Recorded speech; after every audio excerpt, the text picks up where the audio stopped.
What's happening, guys and girls? Acrinator here, and welcome to the 38th episode of the Counting Pixelated Sheep podcast for the month of October 2018. I am joined, as always, by my partner in crime and co-host for this show, Sirjohnmac I. Hello! Anyways, the stuff that we have for you will be as follows. World of Warcraft's only neutral player has finally reached level 120. Has virtual reality hit a wall is what the second article will be covering, is the question that it is posing. We have a channel showcase, and then we'll probably have a bit of rambling, because I definitely want to explain a little bit of where I've been in terms of like dungeon overview and all that stuff, and why I haven't been streaming. But first, we'll go to the World of Warcraft only neutral player. So for those of you who play World of Warcraft and are really into that whole community, like myself and maybe like John, I know he's at least heard of this guy. There is a guy who made a Pandaren monk called Double Agent, and he made it with the express purpose of never choosing a faction at the end of the Mist starting area. So I believe he did all the quests leading up to that point and just never chose. And what he's done since then is he took up mining and herbalism, because those give you experience as long as you don't level up your herbalism and mining past the basic level, so it can only max out at like 50 or something. All the herbs and ores on the Wandering Isle, the Pandaren starting area.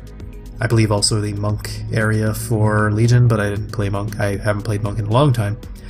But anyways, those will actually give you a good amount of experience, and those do scale slightly to level. So he was the first person to ever reach level 90 by doing this method in Mists of Pandaria, and ever since he's been taking plenty of time to level up basically every other expansion that comes out. I believe, yeah, it took about 77 days of, hold on, was it 77 days of playtime or 77 days with that much time spread out? 10 days over 77 days. Yes, total. Okay. So about 10 days of straight playtime that he's logged in over the course of, well, since I believe a couple days ago. October 29th, which we're recording on the 30th, so yesterday. So that's not a terrible amount of time. And this by itself is relatively simple. Like, we don't really have to talk too much more about this, but one aspect that I found very interesting about this is that he, the guy behind Double Agent, I don't know if he goes by Double Agent or whatever, but I believe he streams on YouTube when he's just like picking flowers, basically. I'm assuming it's either very unpopulated, or he has a lot of chat interaction. But either way, one thing that I found very interesting is that he doesn't really engage with the Warcraft community about this character very much, because people apparently back in, I think, Warlords of Draenor criticized him a lot for how he chose to spend his time. So I believe in Warlords or Legion, he just didn't bother to show like the slash played for the amount of total time that he's played on that character. Of course, people can estimate. I believe that's where the 10 days came from, because he, of course, has live streamed this. Just about. But, damn. I find that very interesting. I mean, of course, like, I would never want to do something so stupid. Way back in the day, like 4 or 5 years ago now, I think, I did attempt the Iron Man challenge, got, I think, a paladin to like level 60, and I was like, this is stupid, why am I doing this? Because it's basically like, you pick one of a very select few classes, because only like 5 or so are playable, and then you just have Hunter that's like unbeatable. Like, there was like Priest, Pally. I don't think Warrior worked, because Warrior's too dependent on the quality of your weapon. At least back then. This was like during, I think, Mists? So I was like 2/3 there in terms of the Iron Man challenge, and I just got bored. because it's like Pallies have a good amount of heal, they have lay on hands after a certain amount of time, so it's basically like a get out of jail free card. But it was similar to this self-challenge that this guy has for him, where it's like, why do this? I mean, he is the first person that have ever done this, and this one character, Double Agent, remains faction neutral, living his days peacefully as an herbalist. He is no adventurer, despite the fact that I don't think he could aggro anything on the Wandering Isle anymore if he tried. Oh man, like, on one hand, that's an insane amount of time to not only just spend playing games, but to spend playing one game, and to spend, like, doing this specifically in this one game. Yeah, right. Oh yeah, and the 10 days straight, or 244 hours just about, that is just from going from the previous level cap to 120, so 110 to 120. You know, that's not counting all the other time. I believe, yeah, it took him about 175 days worth back in the day when he first got from 1 to level 90 back in Mists, which I believe he hit that around the time that the Siege of Orgrimmar content drought was happening. Like, it was somewhere in the middle or maybe towards the beginning of that content drought. I remember because that was, I think, yeah, that was around the time that I started the Iron Man challenge because I was bored. Because I had like 6 characters at level 90 and I was like, I just don't need to play any more classes. Yeah, like, having said that though, I mean, if he's still doing it, then he has to be enjoying it. And I would also kind of just feel like a hypocrite for criticizing him. Oh yeah, no, I mean, definitely he is the first person to publicly do this. I'm sure others have tried, but I don't know if anyone else has succeeded. But definitely not criticizing him in any way. It is funny that it is kind of funny that people do criticize him, like, why don't you just play the game normally? It's like, I'm sure he does on his other characters. You just don't know about those. Yeah, like, that's not noteworthy, like him playing single agent.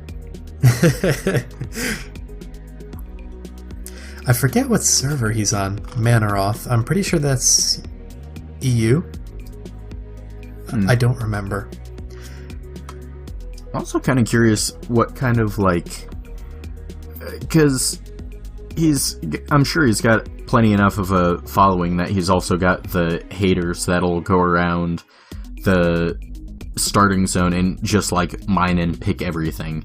I wonder if that's, like, actually enough of a real annoyance for him. I don't know, because I know back in the day he didn't really gain popularity until he hit level 90. Because it was like, wow, someone actually did this, because I don't think he really publicized it until he reached his goal. And, you know, whenever a new expansion comes out, he doesn't really come up in discussion because people just forget about him, because it was like 2 years ago since they last heard about him. But I think he just, like, quietly comes back and just does stuff. I'm sure he might have. But I don't know how much he's followed for anything besides this one character.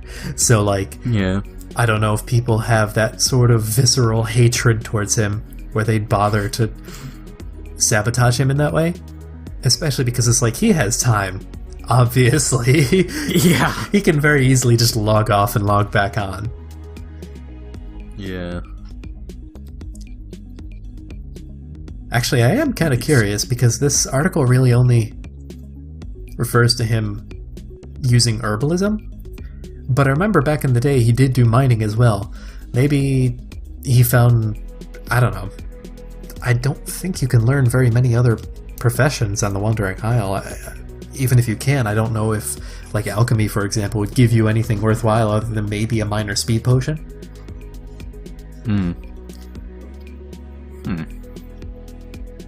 Actually, now I'm curious, because I wonder if, like, he obviously has access to, like, flying and whatnot, although I don't think he could fly in the Wandering Isle. I'm not sure how the zoning works with the starting area versus the Legion area, But regardless, like, I wonder if he has access to a mount.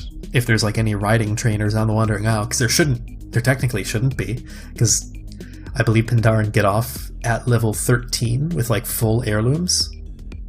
Yeah. It's, like, level 8 to 10-ish without. So it's like, there's no way in hell that a normal person would hit level 20 while on the Isle. Is he, he's the one who has some kind of, like, tribute NPC on the Wandering Isle?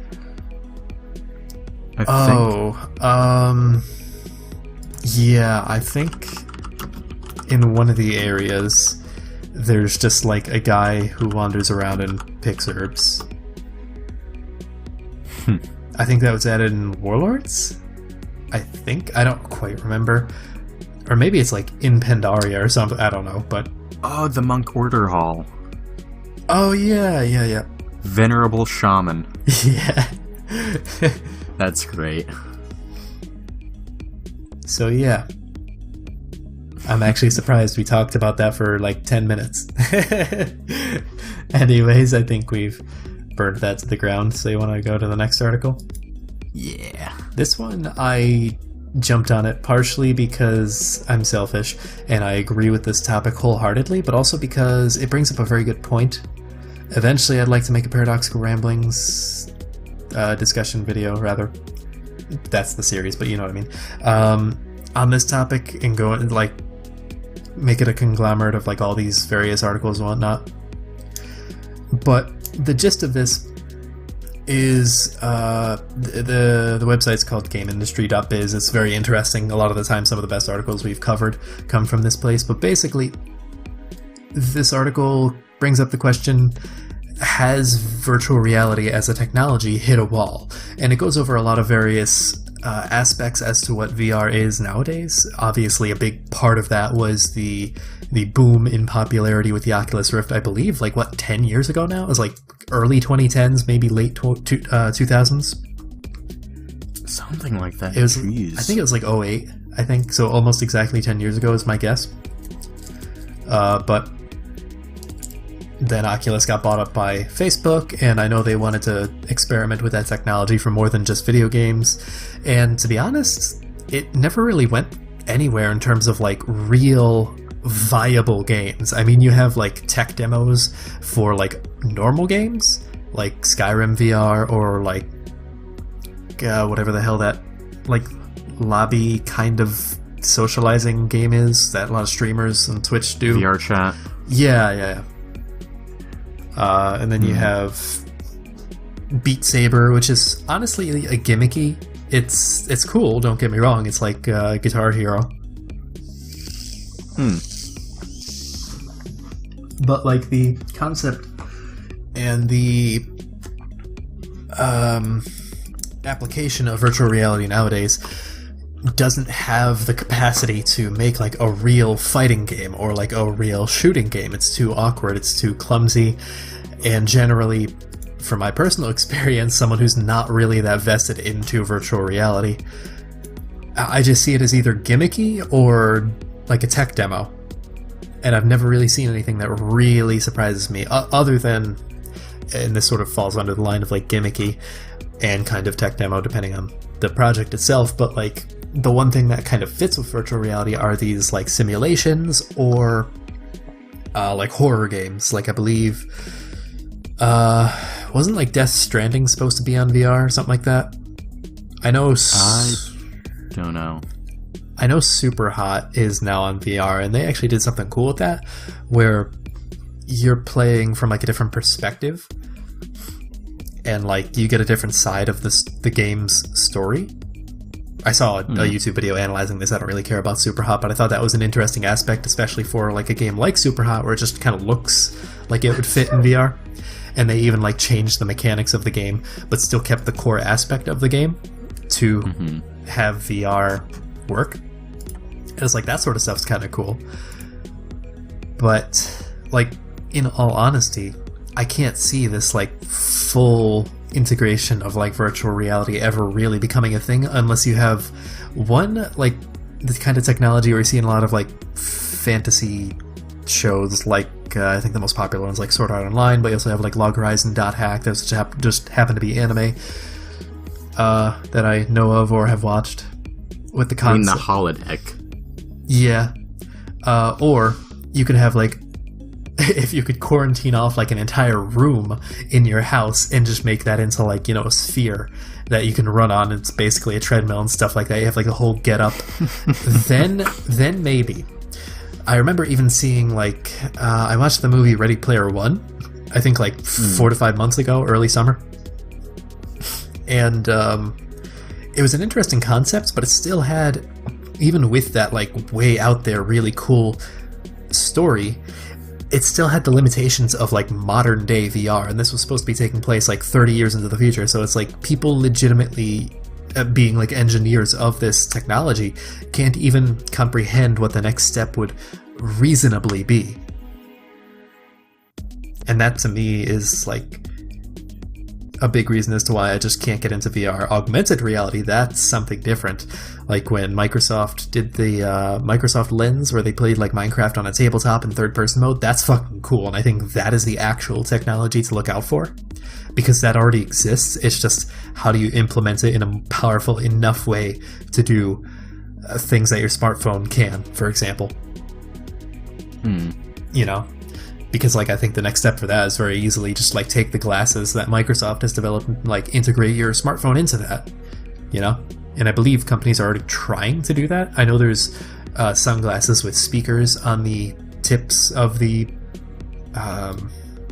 handles, I don't know what the fuck you call them, on the sides that wrap around your ears, and it uses, like, it's a little vibration-based speaker, so it sounds like the sound is more clearer if it's pressing against your head. Excuse me, but I think that's a lot cooler. And there's like a whole bunch more that I could go on into this with like Nintendo's stance on it, but that's like from I think 2014. I do happen to agree upon it, but I won't, just for the sake of time. But what are your thoughts on VR, John? Because I don't think we've ever actually had this discussion aside from me venting about it. I mean, it's most definitely got like a niche, but the whole thing about that is, for video games, the niche needs to be big enough for people to develop for it, because if you don't have developers, you don't have games, you don't have games, you don't have games. Yeah, right. Essentially. Imagine, I don't know if this is actually a thing, but imagine if like Doom 2016 was on VR. Like, first off, that'd be the biggest clusterfuck you'd ever seen. There is Doom VR. There is? I'm like 90% sure there's Doom VR.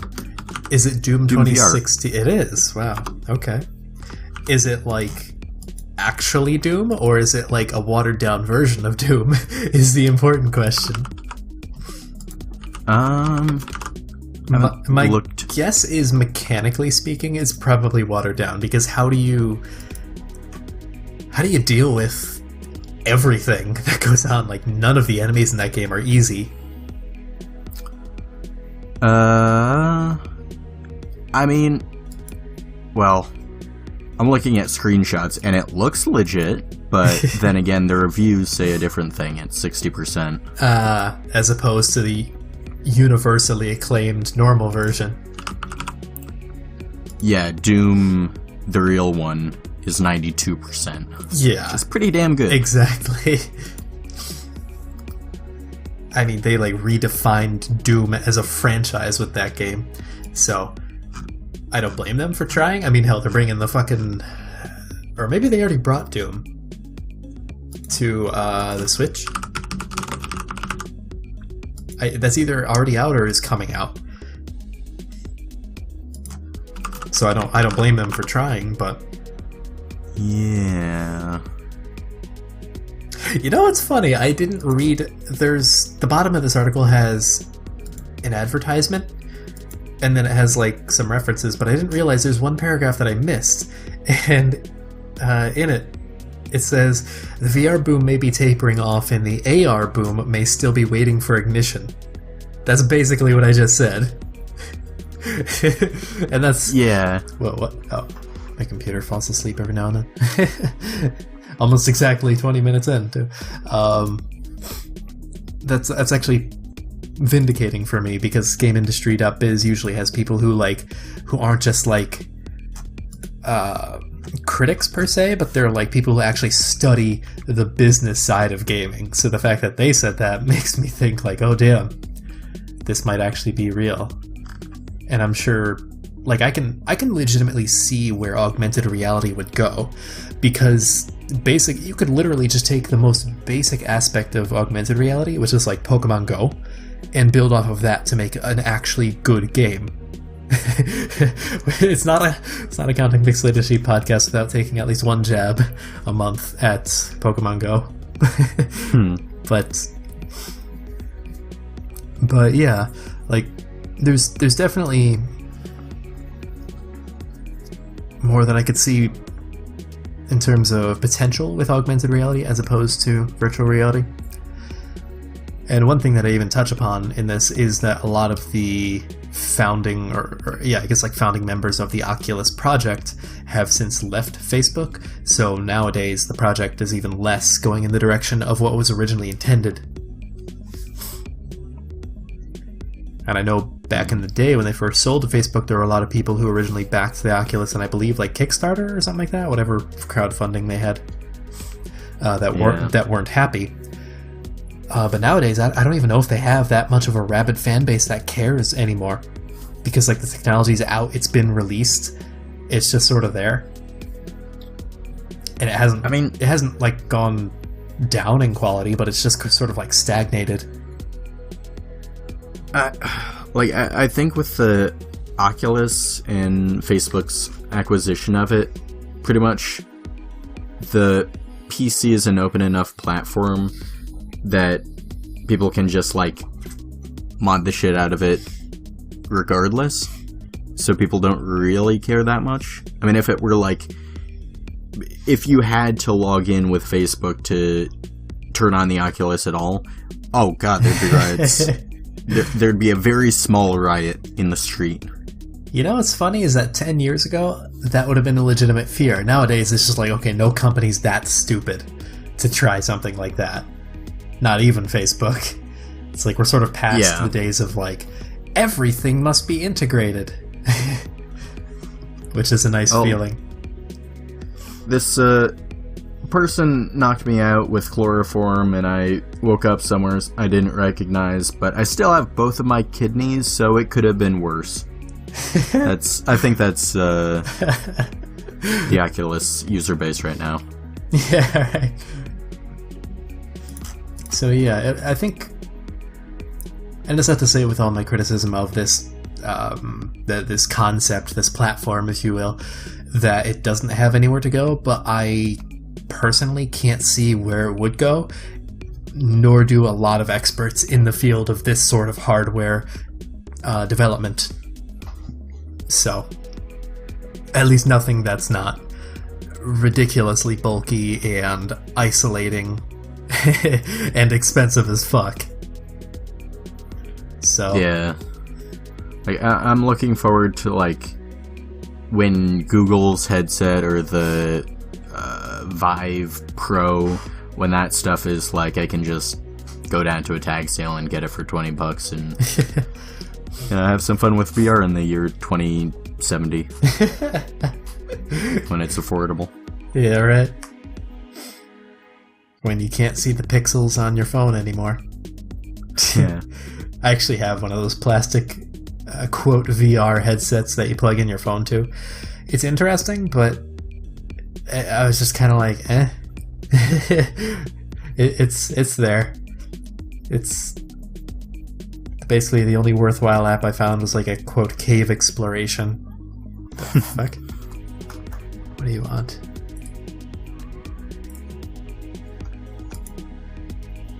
What? Anyways, sorry, I got a Discord message. I'll have to worry about that later. I thought it was the Jehovah's Witnesses again. They have my Discord. Have you heard about our Lord and Savior, Skype? Oh, God. God, and that's a very interesting topic that's happening right now, but maybe not. Maybe not right now, and I definitely won't get into the specifics of the topic. That's a bit more personal for a thing that I'll get into later, but you want to move on to the channel showcase? Yeah, sure. Okay, so the channel showcase the channel is called Core Ideas. I tried really hard not to say ideals because that's not it, and I kept calling it that for like weeks.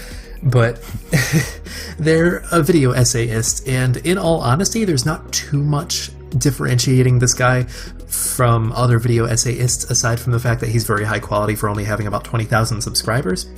He does mostly geek culture related topics, which I think is the one thing that makes me come back to watch him. I found him through oh god, I got on like one of those YouTube binging sprees, and I found like some video talking, it wasn't by this guy, but some video talking about like why the old Teen Titans show is better and where the original Teen Titans came from in the comic books, and like why Teen Titans Go is such an insult to that fan base. And then this guy's video is basically discussing, if you ever watched Teen Titans, how they adapted the Terra story arc with that character, because I know how it goes down in the comics, or at least I know a little bit of what happens because my brother reads the comics. So he's like explained that sort of stuff to me, and it gets way darker than it ever does in the original Teen Titans show. And from there, I sort of like started watching his other stuff, and he has various other geek culture stuff. Like let me shut up, Discord. Let me hop on his channel to. Let's see. He does like Star Wars. He does like Dragon Ball GT. He does like Half-Life. He does have some stuff like earlier on that are like Scrubs or like Bo Burnham, or I guess 10 months ago. He only uploads once every like 2 months or so, but the video is really high quality, so I think it's worth it. Sorry, I'm like, I can still see these Discord messages popping, and it's a topic that I should get onto, but later. Anyways, so okay, hold on, let me mute this because I get out of here. I can't. Anyways, he mostly covers geek culture related topics. This one channel, he does like Mass Effect, Spider-Man 2. I believe that's referring to the Tobey Maguire things, like Stranger Things. Not really a series that I watch, but I know about it and I can respect what it's doing. Resident Evil 7, Ghost in the Shell, and like all of his stuff is actually really high quality regardless of whether you like the topic itself. However, I do find that with these kinds of video essayists, they generally like will start off doing geek culture stuff, and then they'll just like go way off topic and do like the stuff that completely alienates the original audience they had. Is like, oh, you know, I like comic books, but I also like this really obscure like artsy movie, and it's like I like your presentation style, but I don't particularly care about this topic. So I think that's one thing that a lot of video essayists like this fall into the trap of doing, is like changing too often the topic that they cover. Like I think the Nerd Writer is a good example of that. It's like I'll usually watch some of his videos on occasion, as opposed to someone like Captain Christian, who I wish would upload more often, but he usually does cover stuff in like geek culture, and that's I think the one video essayist I really subscribe to. This guy, depending on like where his future videos go, I may or may not subscribe to him. If he keeps into like the comic book and like video game style, then probably yeah, because even if it's like a comic book or a video game that I don't care about, it's still within like my very small niche that I like. I know I sent you the link, John, and I gave you a few minutes to like check everything out that included the article, so I don't know if you checked out this channel at all. Yeah, I did watch one of his videos. I watched the one on Stranger Things because I love that show. Never watched it. Anyways, go ahead. Oh, and it was really good. It was well edited, like you said. yeah, like impressive quality for amount of subscribers currently. Yeah. As someone who watches a lot of YouTube, I come across a lot of video essayists. And the one major criticism I have for this guy, and maybe even like the one critique I have, is like, find some way to differentiate yourself, because your style is so, I don't want to say derivative, but it's so similar to every other video essayist out there. And that's not a bad thing, because it's a good style. But when you watch as many like video essays as I do, it's like, okay, but where's the difference? It's basically like in the voice, and that's about it, in like the specific topic. And even then, if you find two video essays that use this style of the same topic, it's going to be very, very similar in terms of what you get out of the video. So it's just sort of like, you're going to have the exact same thing said to you, more or less, just like pick which voice you like better. And I don't know if that's the healthiest place to be in terms of content. I think the easiest way for this guy to differentiate himself would be to keep into a niche for like topics, which is something that I feel like a hypocrite for saying, because I, with my channel, have tried to branch out into so many different things all at once. However, they do usually end up staying within the realm of discussion and analysis of video games, with the exception of a select few. But like, I don't know. It's like, I'm sympathetic to the plight of like, how do I differentiate myself while still keeping this high quality style, despite the fact that most other people who have a basic amount of editing experience who like video essays do the same thing. And I don't know the answer to that. Anyways, do you have anything else to say on this relatively short channel showcase? I believe. I think I kind of lost track of time when the Discord messages kept popping up.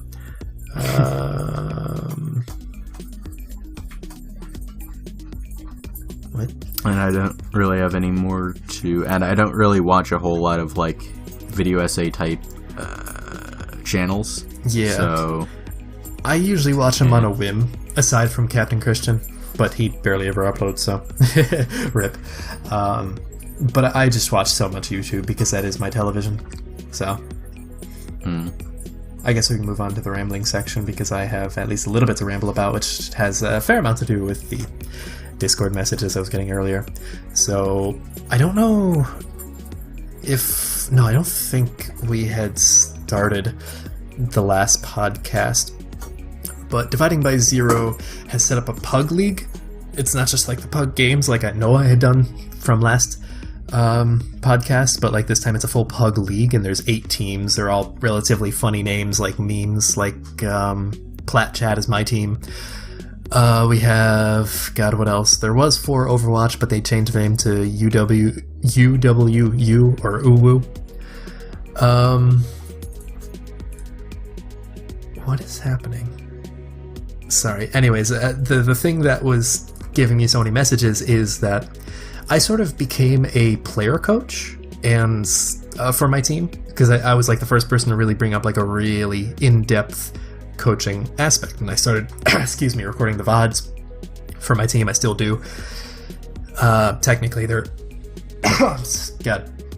technically they're on my YouTube channel, however they're unlisted, so you can't find them. They're only for my team per se, because I don't really want to give access to the other teams, although I know some of the managers of the other teams know that we record VODs, but it's been very interesting for me, especially because while the average Overwatch players are on 21 to 2300 SR, this league seems to be about like mid to high plat to even like low diamond is the average. And as someone who I've only ever placed in like 2498, I think was my one placement back in Season 8, although I'm definitely going to place in Season 13 and just start playing comp because I like that style. But basically, I sort of became renowned, at least in terms of my team, because my team like started to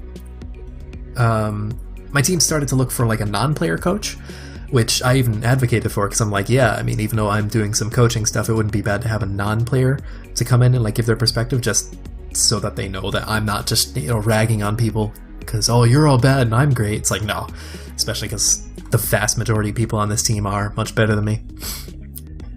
But even then, like, some of my teammates were like, oh no, we don't need a new coach, we have Acri, and it's like, okay, well, this is awkward. Granted, I think I'm still referred to as the head coach. But anyways, me, the non-player coach, because we did pick up someone who's actually very, very helpful. And then the captain of the team, who's like a sub-mod effectively. And then the manager of the team, who is a moderator of the server, as well as Abiding by Zero's main Discord. All have this private chat, just so we can like get administrative things done rather quick. And that's why I was getting a lot of messages, because like two of the people were talking a lot in there, and it's like I have it normally to notify me whenever something's in there, because that's a relatively important chat.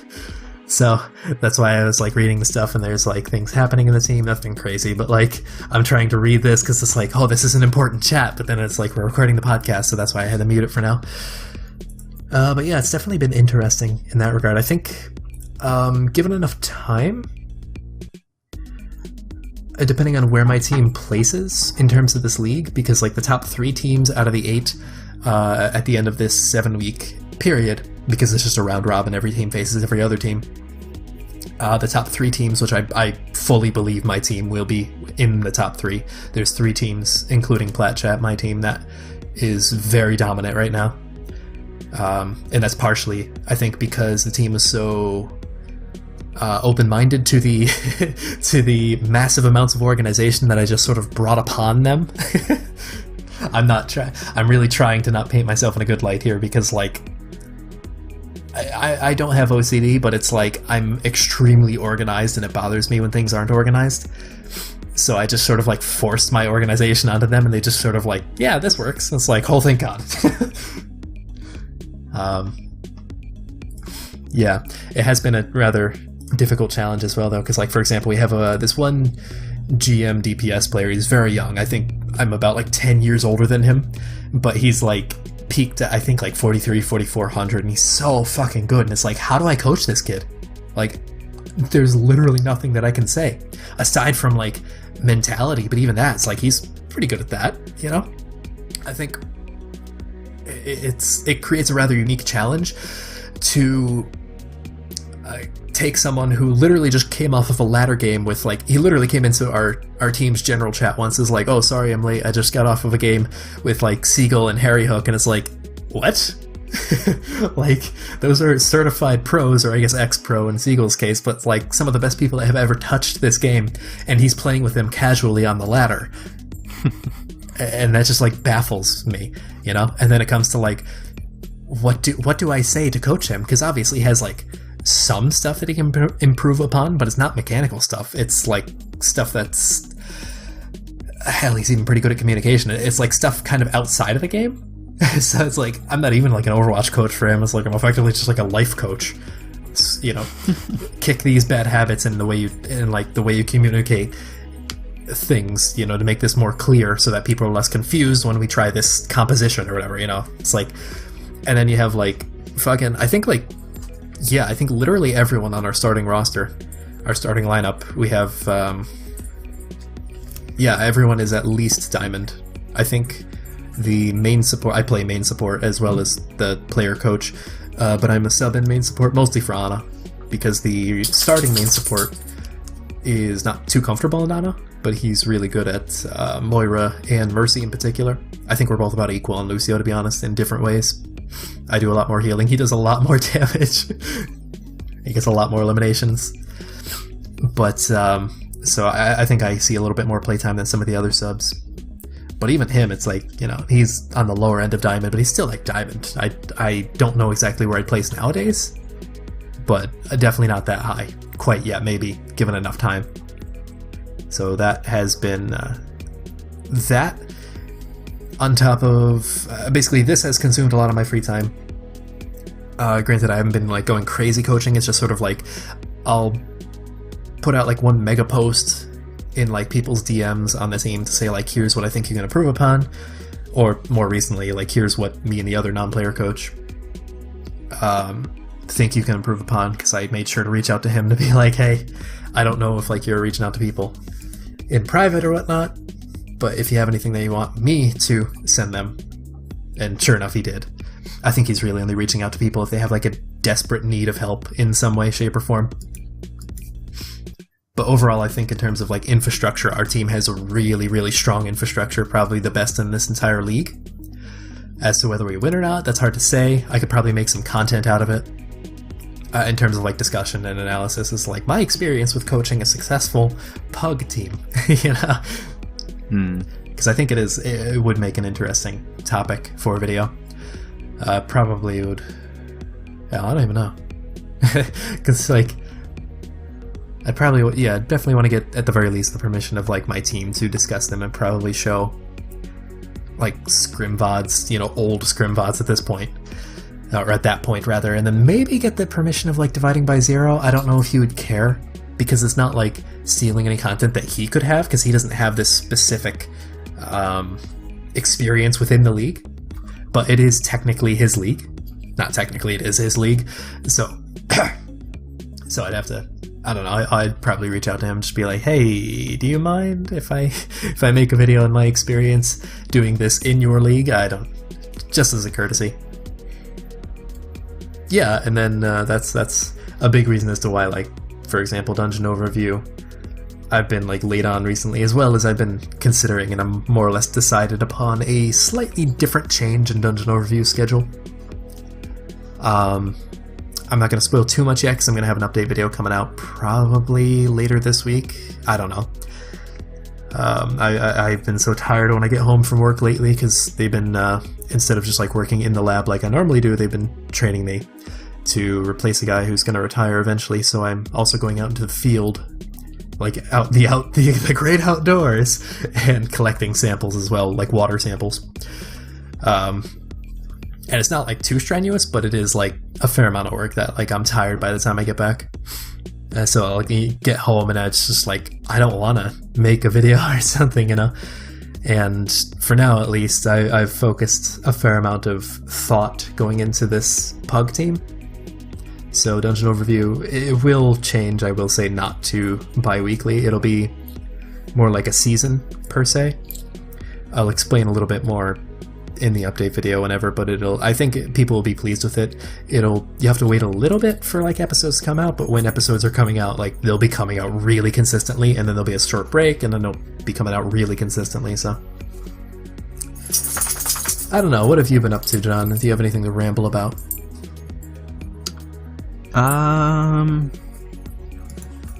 Oh yeah, Hero 29 Nemesis! No, not. Did you see the fucking leak that was like, oh, there's gonna be a new PvE game mode, but you had to unlock it through credits or loot boxes? It's like, are you fucking high? Like, Blizzard wouldn't do that. Like, Blizzard admittedly can be shady at times with monetization and whatnot. Less so with Overwatch, I think more so with like some of their other titles, particularly Hearthstone at times. Yeah. But that goes against like everything the Overwatch team has advocated for. So I feel like the developers would be unhappy, and that's something that Blizzard is very careful not to do, is like piss off their game devs. Yeah. So as cool as it would be to have those kinds of game modes, I don't know if it's going to happen at all, just because the leak had that like caveat to it. I wouldn't be too disappointed. Like, I think we're at a point now where we can safely say, okay, you can have a new DPS character, and then go right back to like giving us tanks and supports, because we still need those. But like a DPS character, especially if it's a hit scan like it's been rumored, that's fine, I think. Yeah, that sounds cool. Which is why it's so disappointing that the leak is so, like... far-fetched. Yeah. Because obviously this makes no sense. It's almost like gambler's fallacy. But the fact that we got this leak makes it feel like it's less likely for it to actually be like a hit scan DPS for some reason. Yeah, right. Hell, I'd be fine if it was a hit scan tank. Or a hit scan healer. I mean, we technically have like half a hit scan healer right now with Ana. By the way, I've been getting really good at Ana because of my pug team, so that's been fun. Hammond is hit scan. Yeah. Oh, he's definitely hit scan, but he's a tracking hit scan as opposed to like a McCree style or like a Widowmaker style hit scan. You know what I mean? Like single shot. Yeah, he feels more like Tracer hit scan style. Yeah. In terms of like range as well. I think he has a little bit more viability in terms of range, probably closer to Sombra, if I had to say anything. But I will say that if they manage to put out Hero 29, whatever it is, with the same level of balance that they released Hammond with, this game is going in a really good direction. Because if they can manage to release more heroes as balanced as Hammond was on launch, where he wasn't really overpowered, he wasn't really underpowered, people thought he was underpowered until they realized what he was actually used for. Hell, I thought he was an off-tank until I started to see people actually use him effectively. It's like, oh, he's a main tank. It's very interesting, but I think if they can manage to release more heroes without like breaking the game even more in terms of balance, which I don't think the game's broken like a lot of naysayers, like doomsayers out there are trying to say. Like holistically, there's a lot of different things that like counter a lot of the quote issues. It's just that people are too lazy to bother to learn how to play those characters. Like for example, Zenyatta is currently unpopular in terms of like pro play, but you don't see a lot of the pros bitching and moaning, oh, you know, this needs to be nerfed, that needs to be nerfed. I mean, some of them do, but but most of them just end up playing Ana because she's really powerful right now. Ironic. Oh, man. Ironic that you could play Ana as an off support, but I've seen pros do it. Yeah, that I'm so glad to see Ana back in the meta. Yeah, although I think, in all honesty, after getting good at her, I'm gonna find ways to make her viable regardless of what comp it is. I mean, like, so, yes, there are times where I'll have to switch if like the enemy's just going heavy into barriers, but like I'm getting good enough where I can make it work. Anyways, yeah, yeah, like I haven't even played Moira in like weeks.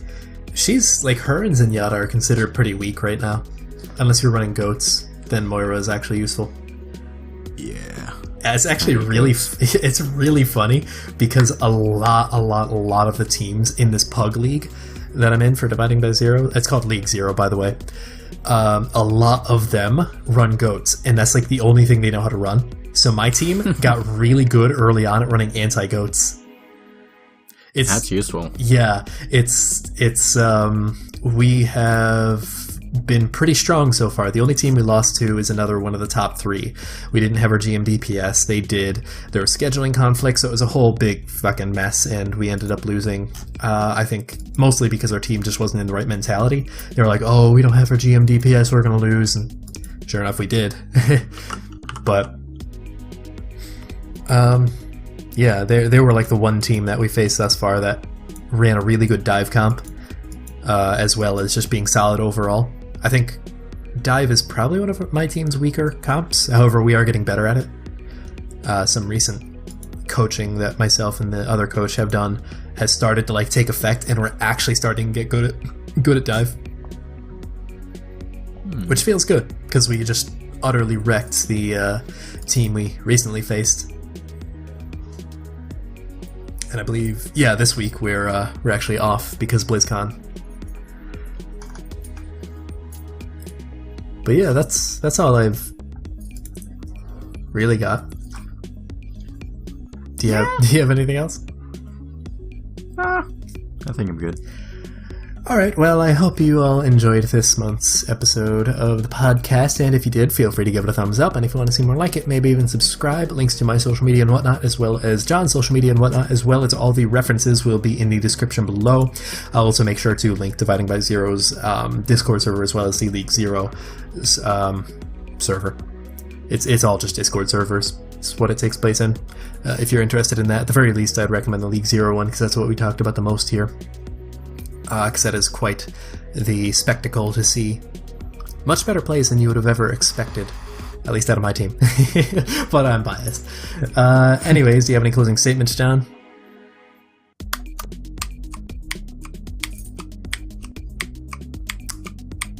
Nope. I was expecting the uke, but okay. That's all the time we've got for today, so until next time, don't die.